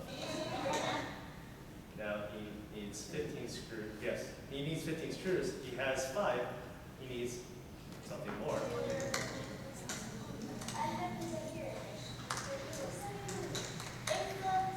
So in our design, we make it so that it's not, there's a scaffolding system and a spiraling system so that they're not just getting the same types of questions. They're also getting a diverse array of questions at the same time. It keeps it challenging. How big is the question pool? Humongous. Okay. Right? So we have over 1,000 standards. Each standard basically is like one of the standards that you would be doing in education. And within each standard, we have anywhere between 200 to 500 variations of that question. So, and then as they move up and up. Now, one thing that was interesting, when I came back in the first day of 6th grade, Durrani, who you saw up there, and Jamarian and Emmanuel sat down, and they just, on the first day of 6th grade, they sat down, and they averaged 50 problems a minute for 20 straight minutes. You and I, we would not be able to sustain that pace. Our drains would be completely drained of glucose, and we'd be mentally exhausted. So this is the next part. But the interesting thing about it was no summer loss. And then I had Jalissa, who came up to me, and she literally had tears in her eyes. She said, "Mr. H, all the speed is still there." And when I started with her, she literally had a lot of difficulty. All these kids, on the first day of school, I went around and I asked each one, "What's 5 plus 4?" Not one of them could say that. I'm getting ahead of here. No, but yeah. We already had a conversation earlier. She has to catch a flight. Yes, sir. If you weren't moving X around, how many could they do? Probably more, but the thing is, then we get into like just basic memorization. But by moving it around, it changes the whole dynamic. It's a bigger challenge to move X around. One of the things we know is that if we could train them on 10 key, right now they're figuring out their own system. Well, that's because all they have accessible to them was just programs. But our sense of it is they could get up to 100 a minute if they could do it all on 10 key with the 10 key system, because they could pick up even some more speed. So we know that there's a number of things that we're going to be doing that can get even more power out of this, and those are the things we're going to be doing. So that we did a presentation, an hour-long presentation about the sciences behind it, and which I'm going to email you the video of, so you can actually kind of dive into a lot of our talks about that. But except for the one about the finger movement, we didn't talk about that, which is another one of. There's actually like a dozen fascinating observations that we found by the sheer fact that getting a kid to do 500 to 1,000 math problems is going to create some new phenomena that no one else has ever done before. I mean, sure, there's a lot of people who've done research on gifted people, but that's the exception to the rule. Now we're taking these normal, ordinary kids and turning them into basically supercomputers. And that transition from where they're at to where they will become will be quite fascinating to track and see what our next generation of kids will be if they have, like, let's say if he started at 2nd grade doing this thing. By the time they get to 6th grade, what are the ramifications in education if we could get kids to instantly know every single math problem's answer, and now all they have to do is tackle the world's problems? Cure cancer? No, I don't know. But actually, I'll get to that in a minute, because it's actually even more fascinating. So do you guys want to go home? No! Do you want to keep playing?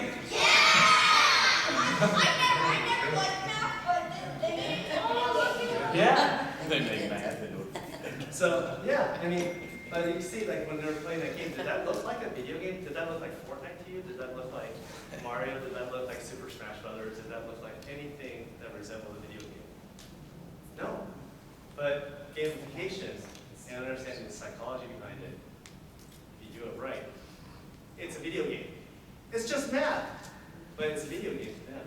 They feel like it's a video game, and that's the whole. That's I think really prime example of that. And the reason why, Looking at that picture there, every student has hit their goal, the class has hit its goal, and you look around that class and they're still pounding away. yeah, John, thanks for jumping into So basically, speaking of goals, this is what we do. We say, hey, instead of being a solo exercise, now you're part of a team. You're a group. Tapping into that whole social structure. Now we have a goal of 20,000 points, and we say, okay, we have 10 minutes, 12 minutes, whatever the teacher decides on the time. 15 minutes is recommended. We say, okay, our goal is to make it to 20,000 points in 15 minutes. You can see some stats here. This is the class points. Now on their screens, they see how many points they have. They see how many questions they've answered correctly. They see how much time they have done in the math program. They go, oh, yeah, my time is going up. I'm spending a lot of good time on it. And in this case, the class's cumulative time is 131 hours of math. We have badges. So our highest badge in this case is 32. We have an epic goal. So now we're like saying, hey, when we hit 1.75 million points, then we're going to have like a celebration. So we're all going to win together. And then we also have like other teams or other classes within that structure, and they're kind of competing against each other as well. So let's see this thing in action. And then they go, okay, now ready to go, let's watch it. And then, oh, cool, we made it halfway, yay, all right, let's go. Oh, look, we beat the other teams, and we hit our goal, and everyone cheers and get excited. And then this happens day after day after day, and then they get into this routine and really feel good about themselves. So this whole entire aspect of putting this feedback mechanism on the screen, huge, makes a huge. So if you think about it, we have our little charts, and you put stars next to each person's name, kind of taking into that account. But the other thing that is also just as powerful is this. Now this is a picture that's also in front of the classroom, but this will be underneath it, is the leaderboard. Leaderboard. You're like, as an educator, you just use the L word. It's a taboo thing, putting kids' names so that everyone can see, ranking them as well. Now you got to think, okay, this is going to create some really, really nasty psychological effects, right? But the fact of the matter is, in the over 200 test classes we tested out last year, we didn't have any problems with the leaderboard with these kids because they're so familiar with that concept already by playing video games that it doesn't really affect them. But what they do pay attention is this. These lines represents their contribution to the goal. But these lines are also adapted to their personal abilities. So these kids up here, these are like what we call the LeBron James of math in class. Like they're superstars. They got really into it, and they keep pushing themselves. But we also tell them, you have a goal of 1,500 points. So our expectations of them are also much higher. So they're doing math, and this bar moves across according to how much they made it to the goal that we set them. And the system sets it to them because it adapts to each kid. So we go, hey, I feel like we could do 8,000 points. So ready, go. That's your goal for today. Like, okay, I'm up for the challenge. Okay, and then we also have kids down here, we have 400, 500, 600 points. They have adaptive goals for them too, because that's their ability and their output. But that's okay, because they still make it to their goal as well. And they make their own personal challenges. And then but the other key thing is you see these red ones. Now that doesn't mean that the kids dumb or anything like that. It just means that in the overall design of this game, as they're climbing this ladder, we call it climbing the math academic ladder. They're going level 7, level 8, level 9, and actually each kid is also working within their own level, so they're not all on the same page either. But then, let's say this kid, normally a 1,500 point goal. So this kid is usually a very good performer, but what happens is, as they reach up to the next rung, level 18, what happens? That standard is missing. So a lot of our high school kids, even elementary school kids, come to you with gaps, and these rungs are missing. So they're actually, in a lot of your cases, you're teaching the kids math as a freshman, and they're testing 3 years behind the grade because they can't learn anything more. Because if you think of this ladder, and they're standing at the top of the ladder, and you're missing a bunch of rungs, How scary would that be? And so it's like all rickety, wobbly. So they're spending all their time trying to process the stuff at the bottom level, putting them into cognitive overload. So because of that, they're going, oh gosh, I'm trying to do this basic operation. You're trying to teach me this advanced concept. I'm hearing you, but I'm not comprehending it. It's just like when I was talking about like my problems with reading. So it's coming in, but there's nothing sticking because of my problems with reading. I'm using all my cognitive resources trying to translate the words into sound. That's why hearing from you worked so well, that I couldn't retain any of the information that I'm trying to read. So similar thing with math is like, I'm like, I can't, I'm trying to even do like, the 2x, 5, what? Square root, what, it doesn't have, they don't have any mental capacity left to take in that information. So they're just guys in there trying to keep them out. So as they move up the ladder, they go, oh, it's level 18, I'm having problems. Teacher goes, hey, are you having problems? Like, yeah, I'm not getting this. Like, level 18 actually represents like a second grade standard. They should know this, but because they weren't, because of some reason, they never learned it. It's been giving them trouble their whole life. So then as they repair that wrong, this ladder goes from this to this. And as they keep going up, it goes from that to this. And then now they're like, oh, what you're saying is now starting to make sense because I'm not trying to figure this out anymore. I have these foundation skills. And then they could have capacity to take on new information. So the teacher can go, okay, let me help you and move on. Thank you.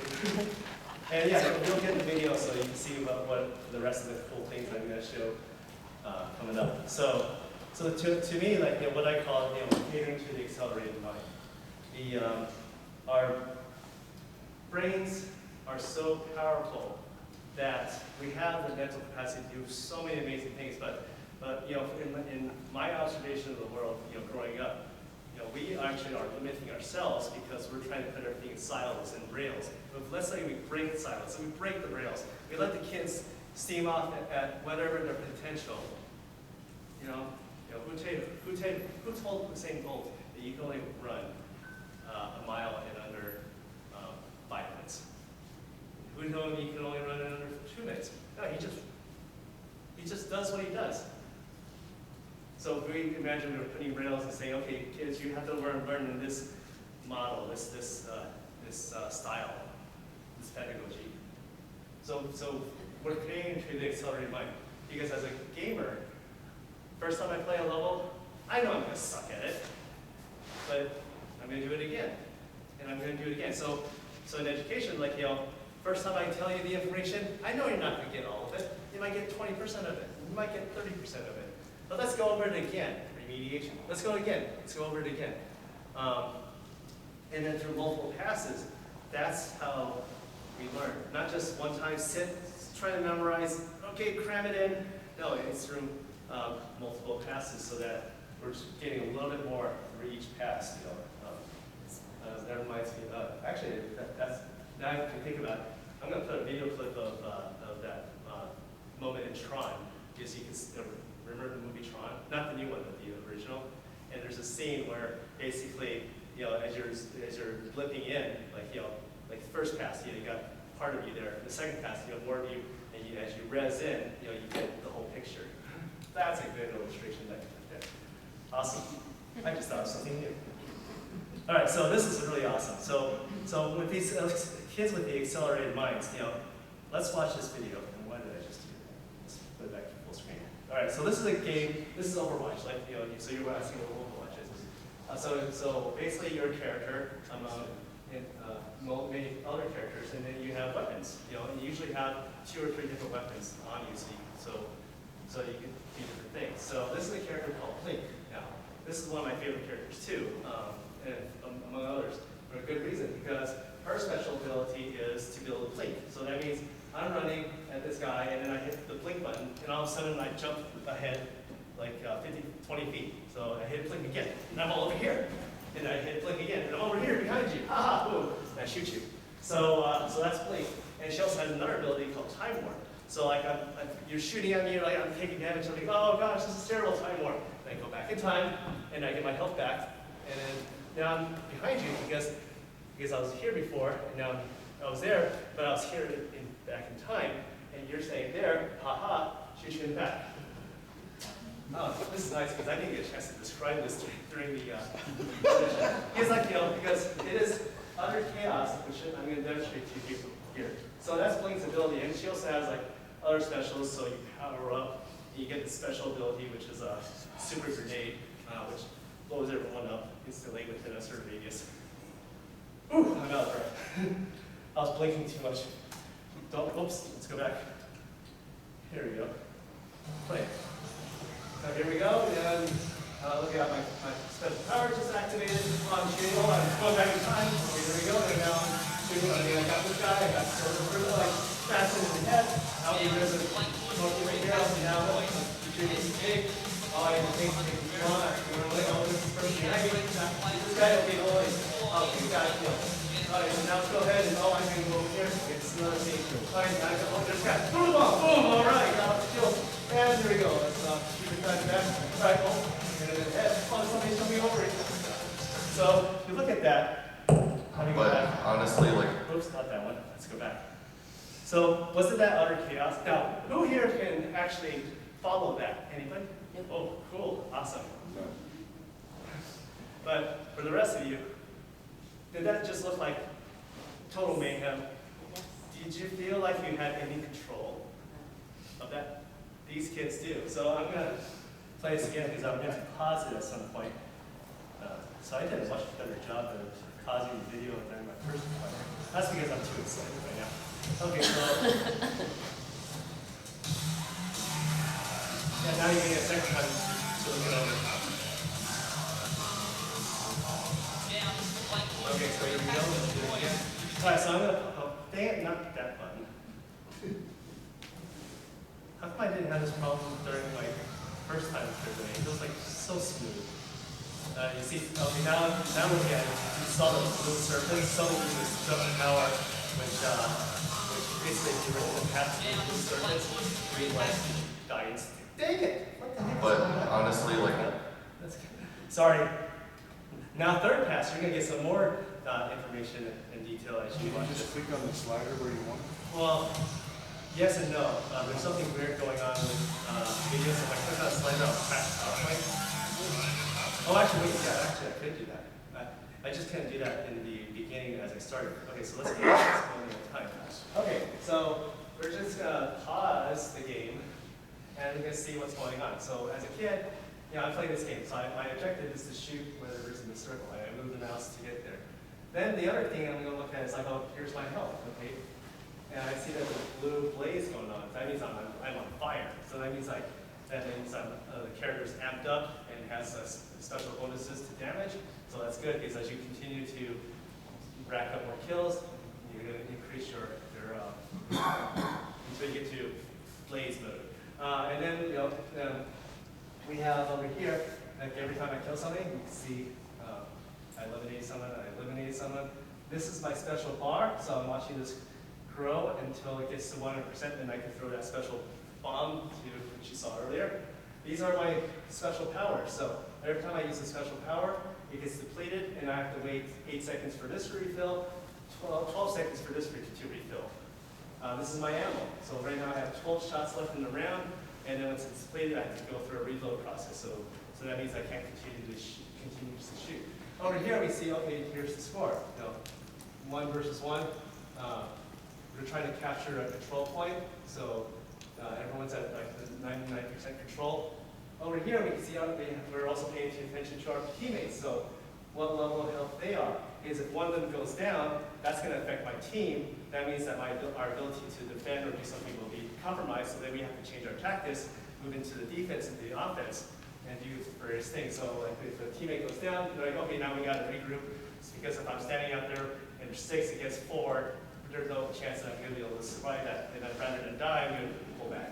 And then the bars underneath them, that's their health. And then the bars also represent, not the health. So bars represent the health.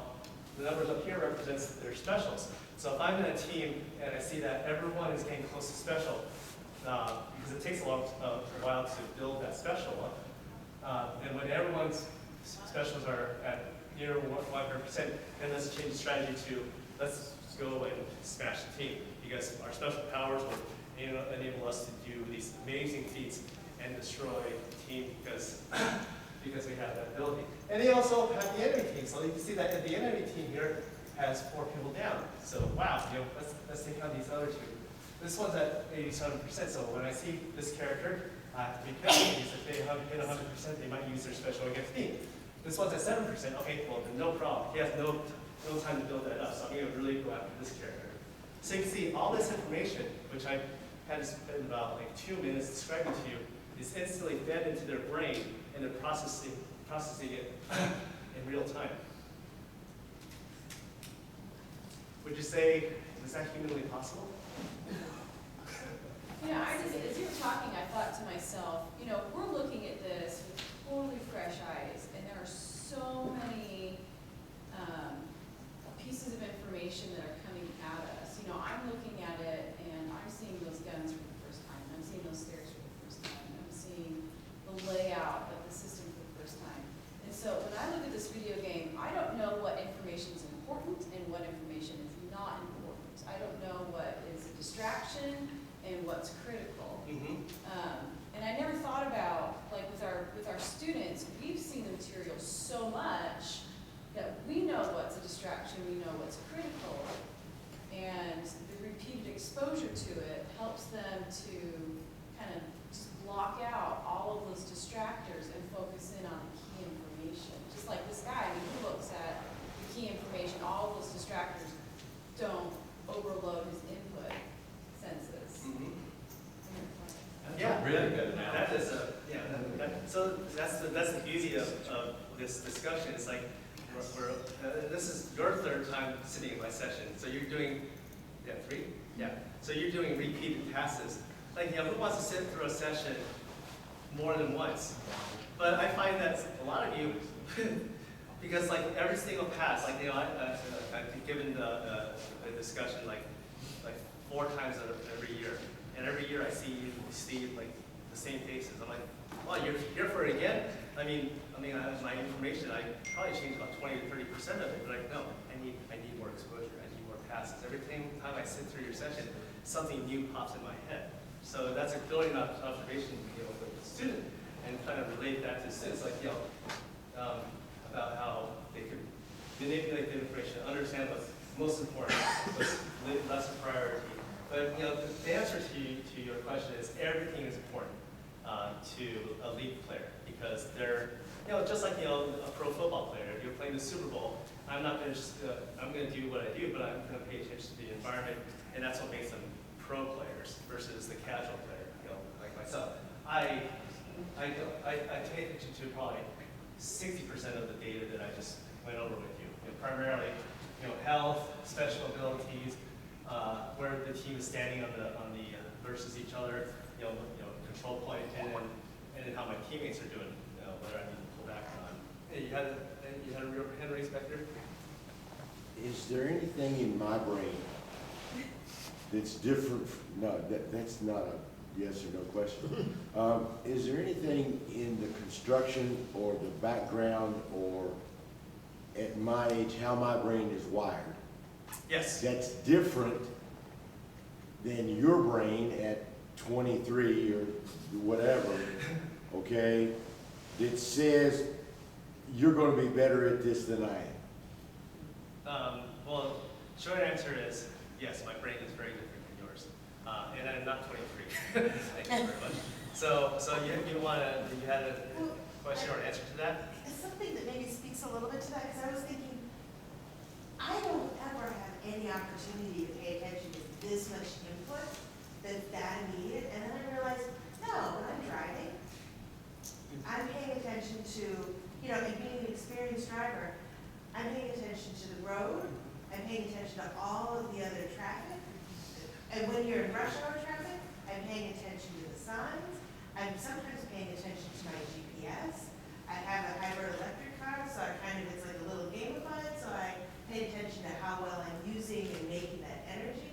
And I'm even, maybe changing the radio station. So like this seems overwhelming to me, but as I think about it, I'm like, driving for me, for, you know, for those of us who are really, it's so automatic.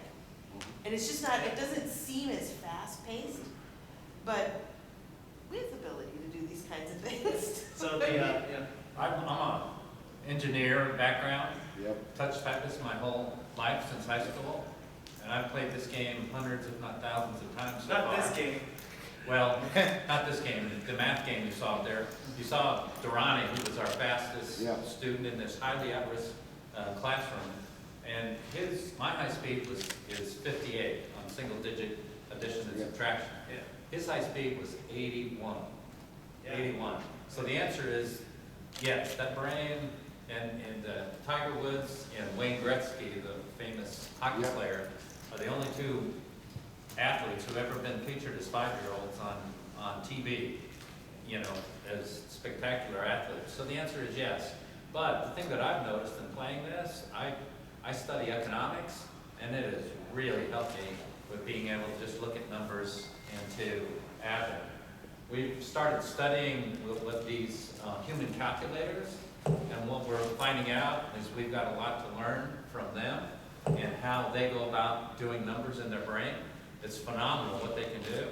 And you might think of that as something of a freakish skill that, you know, that's off over here.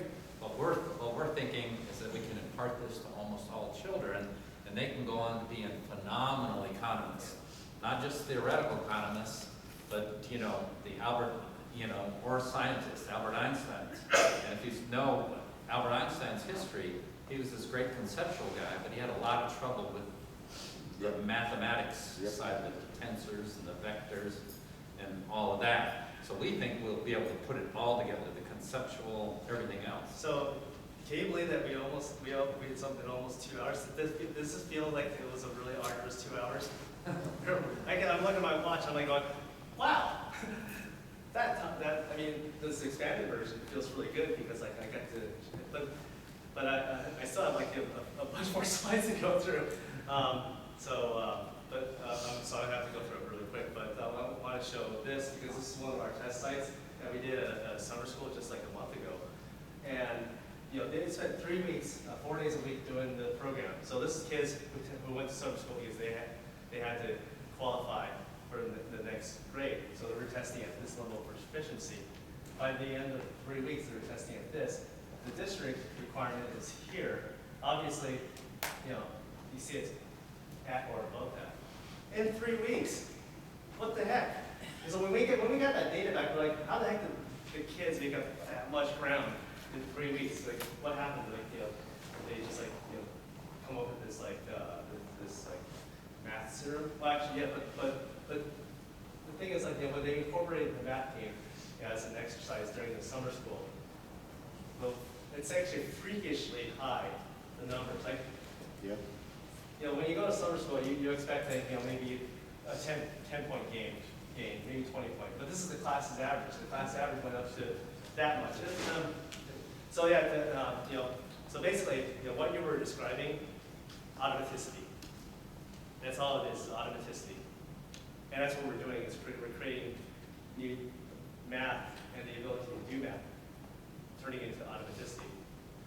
And not automaticity in the sense that they're just memorizing, but they're also building these new pathways in their brain that it's actually, you know, that so that they can apply that automaticity of the answers to those problems, and then to be able to tack on even more complex problems because they're not spending any time keeping that ladder in balance. It's like a perfectly firm ladder, and it's just gonna keep going up, you know. So, and then actually, you know, in the math presentation, you really should see it. We spent a lot of time talking about beacon and learning. So, and I'm going to spend a few seconds on that, maybe a few more. But the reason why it's also permanent is because we're providing signals or beacons to tell the student, hey, you're learning this, you need to learn this permanently. Our brains are designed to forget, you know, because we do stuff. You know, if we try to remember every single thing that we've done, it doesn't work, you know, except for the people who are eidetic, which I actually have, you know, a partial eidetic mind, probably because of video games, I don't know. But and actually I find that the older I get, the more eidetic I get. those singles create permanence. And you know, it really goes down to like, you know, to this, you know, our ancestors, when we were hunters and gatherers, in order to survive, you had to work together as a team. And we're recreating that team environment with the math game. So we work together, we're gonna survive. We go out alone, we die. So it's baked into our DNA. All right, so moving forward, gosh, the time is flying by so fast. I mean, but I really love the chance to be able to take the moment to describe these different things to you, because you really have got a much deeper understanding of it. So let's look at, so what I'll do is, this portion of it, I'm just gonna go through really briefly with you. When I send you the link, it's basically gonna be at about the 43-minute mark, possibly. It feels like 43, let's just say 43. At the 43-minute mark, you'll be seeing me describe this, but basically, these are terms that the kids use. So we have grinding, farming, speedrun, raid, 100%. So basically, grinding is a mechanic in video games that gets players to do something repetitively over and over again, typically very boring. So my example to that, and I'll do this in brief, because what the keynote happens at 10:15 or 10, so I might just run over a little bit if that's okay. So I mean, we're just going to get over there to the other ballroom, right? Okay, cool. So grinding is basically, you know, I play a game, I'm not going to name it, where basically I'm sitting in front of my computer, hitting a button to fish. So I hit that button over and over and over again. After about 20 minutes, I caught a fish. Well, actually, no, at the beginning, I catch fishes, but it takes a little longer. Then I finally make it to level 1 after 20 minutes. Then I keep doing it again until about another hour, I make it to level 2. Fish, fish, fish, fish, level 5. All right, made it to level 5. It's only took me 3 hours to get there. Okay, now I go to the merchant, the fishmonger, and trade in my fishing rod for the rainbow fishing rod. Because now at level 5, I can qualify for that particular rod. So I go back to the same fishing spot, or another one, and I go fish again. And then for the next 10 hours, all I'm doing is fishing. Of course I can do other stuff, but I want to get to level 20 now. So I get to level 20, and I caught the rainbow trout. So the rainbow trout is all colorful, beautiful, and I'm like, great, I got this. And I take it to the weaponsmith, who turns that trout into a rainbow sword. And then that rainbow sword enables me to be able to go into the rainbow dungeon, which then I can use to kill the rainbow dragon. And then when I kill the rainbow dragon, then I get this really beautiful armor set that's in rainbow or unicorn. Whatever, but the point is, like, I had to go through all this menial stuff just to get to that point, but I feel like I'm rewarded because I had that goal. Farming is basically the same thing, but you have to you're chaining multiple tests in line to do that. So when you hear a kid say, I'm going to go farm that level, that's because in that level, there's like 10 treasure chests. So I go through, I pick up all the treasure chests and other items, and then I go back and repeat that process again. Now, in my games, nothing changes. So I'm going through the same level, the same dungeon, the same chest, and I'm doing it again. So would you think that would be boring after a while? But the kids are doing it over and over again because I'm farming that level.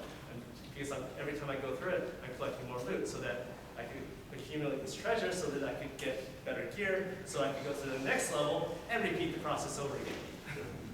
Speedrun basically is a mechanic or is a challenge where basically I go through the game and it takes me 5 minutes to get through it.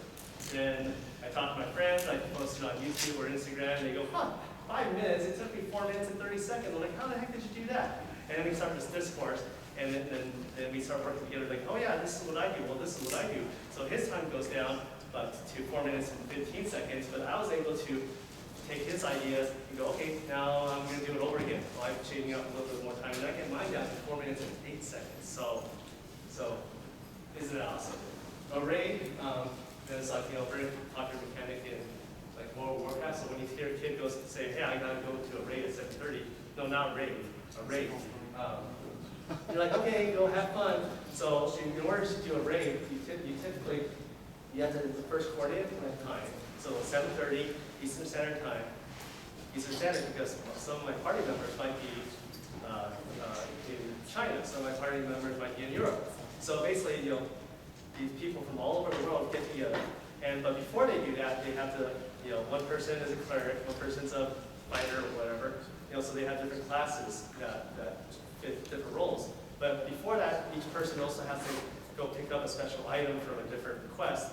So there's a prerequisite to go on that raid, and that dungeon opens up. So then they all go into the dungeon, they take their items, and they make their way through it, but they also have to work together, because if they all go alone, one of them goes down, and the other team is going to have to either rescue them or pull back and stuff like that. So that's a raid. So it's a very complex process, because you can't just go and walk into a dungeon. You have to plan, you have to execute, and you have to work together. And the 100%er, anybody here of 100%er completionist? So basically, it's really a powerful element, and a lot of kids are like that. The kids who are really obsessed with getting everything. So me, I'm like my 73%er. I play a game. So basically, the thing is I play a game, and one of the ones that really comes to mind is Grand Theft Auto. And then I get to the end, and it's like, hey, congratulations, you have completed 67% of the game. I'm like, what? I just finished the game. What else is there to do? Oh, there's these achievements, these special items, these things that you need to do. You need to go into this room, this building over here, and get 10 headshots in a row within 15 seconds. I'm like, okay. So I go and take on those little ancillary challenges. So in video games, when you complete a game, it's never complete. You always have all these additional things to do. Treasure hunters, basically. So that's what a 100%er is. So those are some really good mechanics, because then what we can do is we can turn grinding into remediation. So basically, when you remediate content, you're going over and over again. And then we're looking at incremental growth. You get rewards, and your goal is a special item and ability. So basically, it's the knowledge that you're gaining as well.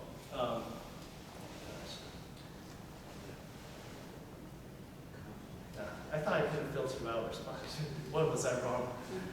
Okay, so 5 steps to gamification. You got to know your audience, define a clear learning objective and why, structure the experience with goal in mind, identify your resources, and then apply gamification process, something that's fluid, intuitive, and integrates choice. So now, I have 2 really awesome slides. There's game genres. We have first-person shooter, which is that just completely blew my reveal. All right, so we have first-person shooters. So when you think of first-person shooters, you think of games like Grand Theft Auto, Overwatch is considered a first-person shooter, Call of Duty, and things like that. You have a gun, you're shooting people, and you're usually pitted against each other. So when we think about video games, we think about these traits like violence in video games.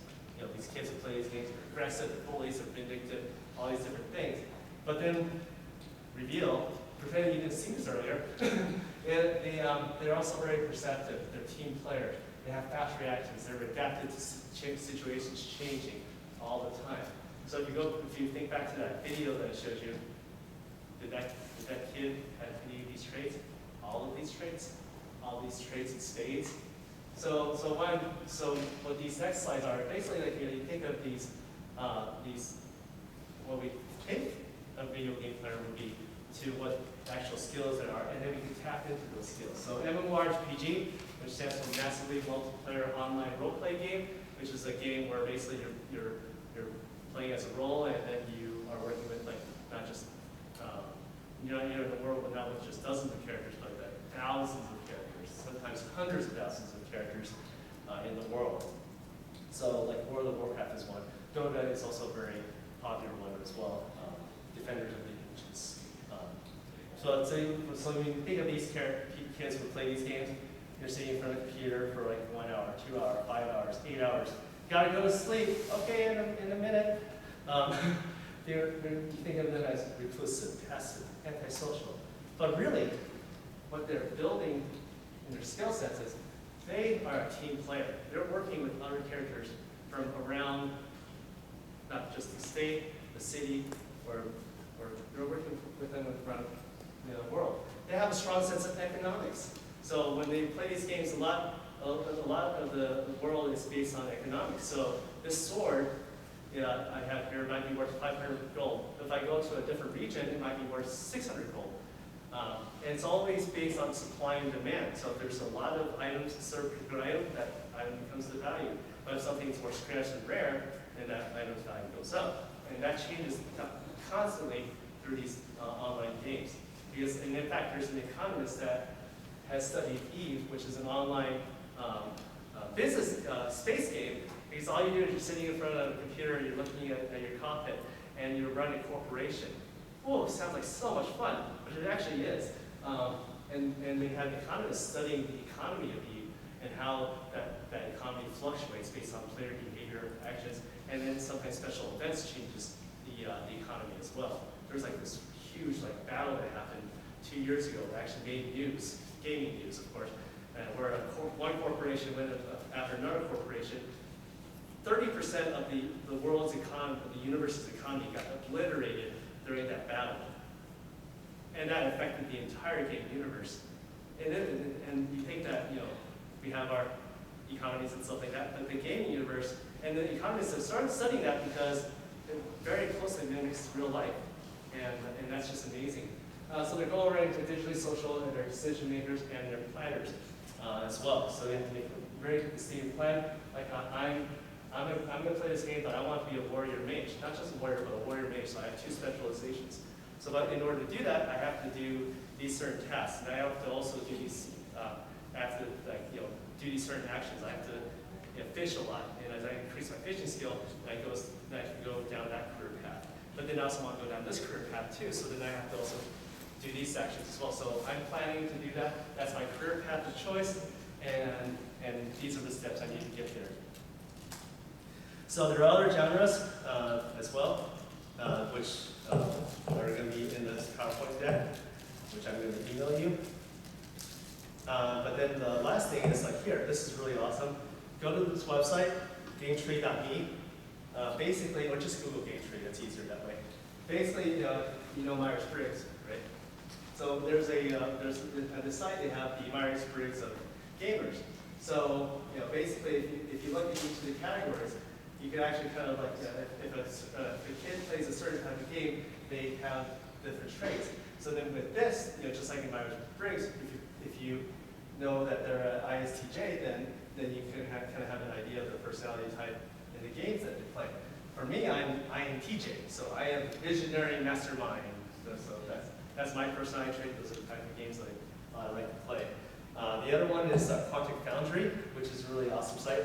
And I was actually going to have you guys do this exercise because if I'm sitting here with oh gosh, I got half an hour, I have to fill time.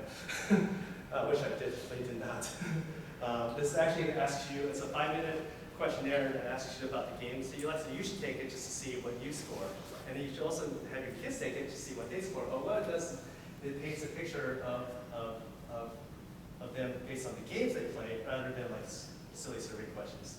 Because games are much more important than the stuff that those other personality intake forms do. But according to this, I'm just being facetious. According to this, I focus a lot on action games. So I like immersive environments. It's not to say that I'm not creative, but just the games that I tend to play are the creative types, like Sims. Actually, I love SimCity, those building type games. But I really got to core C's. I am also 77% achievement oriented, although like I said, 73% art. I'm 69% on mastery. That means I play a game, I get to a certain point, and I'm like, okay, I've done enough, time to move on. And then I'm also I'm also a very social person, I like social type games. So if you do take that quiz, that'll give you a really good picture of that. And wow, I can't believe this this is actually exactly on time because remember I started 10 minutes late because I thought, okay, let's just kind of, so we actually are exactly 2 hours in. So woohoo, it worked.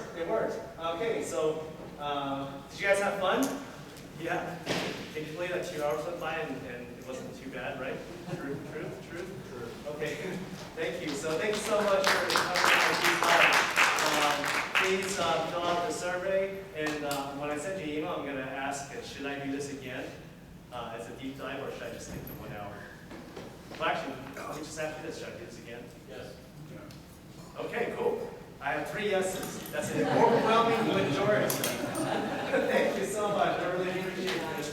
You know, this is my first time doing a deep dive, so I promise you the next one will be even better.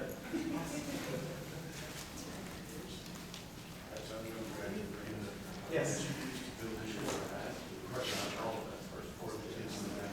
Oh, I mean, that's part of our program. So, I forgot to mention, that's the application project.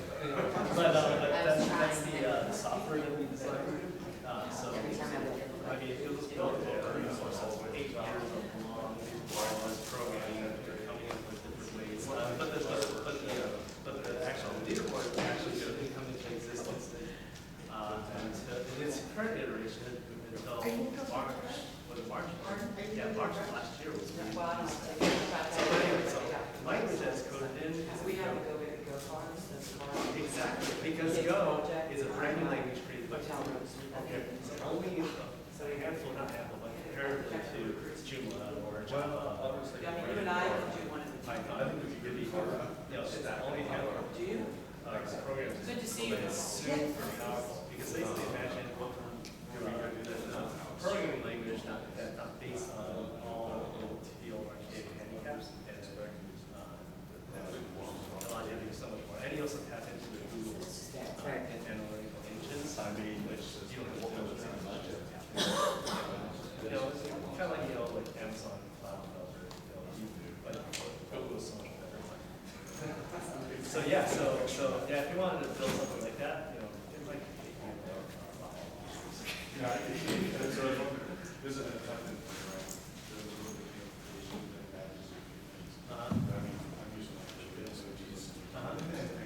Yeah, exactly. Did you want to come download there?